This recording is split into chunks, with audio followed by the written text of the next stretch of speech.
It's 2:14 in the afternoon, August 14th, 2003. Inside a control room in Ohio, the screens say everything is fine. The alarms are quiet. The operators have no reason to look up. But everything is not fine. A few minutes ago, a piece of software inside that room quietly stopped doing its job, and it took the alarms down with it. Right now, out across the state, power lines are failing one by one, and the people whose entire job is to stop a blackout don't know one has already started. In 90 minutes, 50 million people across 8 states and Canada will lose power, the largest blackout in North American history, and it began with an alarm that never rang. To understand how one silent alarm took down half a continent, you have to know what the grid is actually doing every second of every day. And it's doing something a lot more fragile than most people realize. Electricity can't be stored at large scale, so the grid has to generate almost exactly as much power as it's using in real time, every instant, continuously. It's less like a reservoir and more like a tightrope, and the wires themselves have limits. Push too much current through a transmission line and it heats up, expands, and sags. If it sags far enough to touch something, a tree for instance, it faults and trips offline. And here's the part that makes a blackout cascade. When one line drops, its load doesn't vanish, it shifts onto the lines beside it. Those now carry more, heat up more, sag more, and edge closer to tripping themselves. One failure quietly raises the odds of the next. Operators manage this balancing act from control rooms using something called an energy management system, or EMS. It watches thousands of data points, and the moment any of them crosses a safe limit, it raises an alarm. That alarm is the operator's eyesight. Take it away, and they're driving a freeway at night with the headlights switched off, and no idea the headlights are even off. The utility at the center of our story is First Energy, based in Akron, Ohio. They ran a widely used EMS called the XA-21. On this particular afternoon, it was hot. Demand was climbing. Air conditioners everywhere were pulling hard, and the lines were already working near their limits. At 2 o'clock, an East Lake Unit 5 tripped offline. On its own, not alarming, but it tightened an already tight system. And then, at 2:14, deep inside the XA-21 software, something happened that no one had ever seen before. It was a flaw called a race condition. In simple terms, 2 parts of the program reached for the same piece of data at the same instant in a sequence the engineers had never anticipated and never tested. The software tangled itself into a knot, and the alarm system locked up, and it stopped processing new alarms entirely. But here is the cruel part. It didn't announce that it had failed. No error, no warning. The screens simply kept displaying the last thing they'd shown. Calm, normal, green. The operators were now blind, and the system was actively reassuring them that they could see.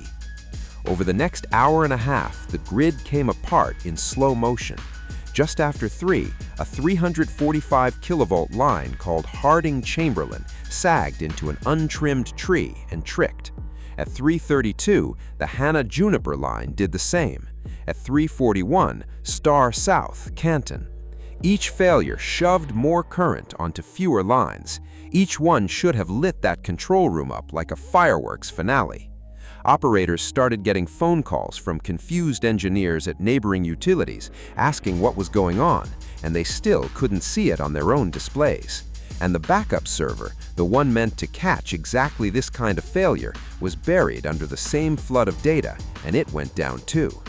At 4:06, a line called Samus Star tripped. That was the point of no return.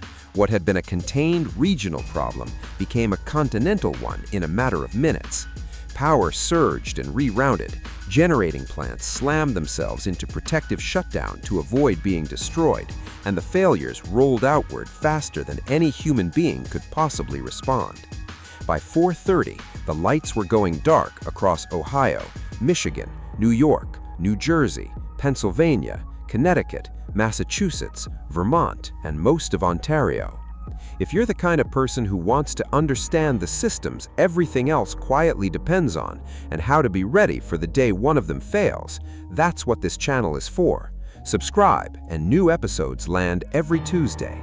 Now back to that control room, where it's about to get much worse. Here is what makes this blackout worth studying decades later. The grid didn't fail because it had no backups. It failed because the backups weren't independent. Think about how much redundancy was supposedly in place. There was an alarm system. There was a backup server behind it. There were neighboring utilities and regional coordinators who could have stepped in. On paper, that's layers of protection. But the alarm and its backup were brought down by the same overload from the same bug at the same time. And the humans who could have intervened were blind because the one tool they trusted was lying to them quietly. That is the difference between redundancy and resilience. Redundancy is having a second copy. Resilience is making sure your second copy can't fail the same way, for the same reason as your first. A backup that goes down at the same moment and for the same cause as the thing it's backing up isn't really a backup at all. It's a copy of the problem. And there's a second lesson, maybe the more unsettling one. The most dangerous failure isn't the loud one, it's the silent one. A system that crashes and tells you it crashed is a problem you can fix. A system that fails and keeps insisting everything is fine is a disaster lying in wait for the worst possible moment. The XA-21 never raised a false alarm, it just went quiet. And to a room full of operators, quiet read as safe. The 2003 blackout cost an estimated $6 billion. In Detroit, 4 million people were told to boil their water because the pumps that pressurized the system had no power. Cell networks faltered as their backup batteries drained. For some areas, it took up to 4 days to come back fully. But the most important thing to come out of that day wasn't a dollar figure. Before 2003, the reliability rules that utilities were supposed to follow, including basics like trimming the trees under your power lines, were essentially voluntary. After it, the United States and Canada investigated the failure together, and in 2005, those standards were made mandatory and enforceable with real penalties for breaking them. GE shipped a patch for that software bug to its customers around the world. The grid you depend on right now is more accountable because of the day it failed this badly. And the deeper lesson reaches far beyond the power grid. Almost every critical system you rely on, like your bank, your hospital, the network carrying this video to you right now, runs on the same quiet assumption that the thing watching for failure will actually speak up when failure comes. Most days it does. The 2003 blackout is what the worst day looks like when it doesn't. 50 million people, 8 states. The grid didn't go dark because no one was watching. It went dark because the system they were watching told them, right up to the very end, that everything was fine. So the grid collapsed in minutes. But here's the harder question. Once it's completely dead, every plant offline, how do you even turn it back on? You can't start a power plant without power. That's the next video, Black Start, the impossible-sounding problem grid engineers had to solve. It's on screen now. I'll see you there.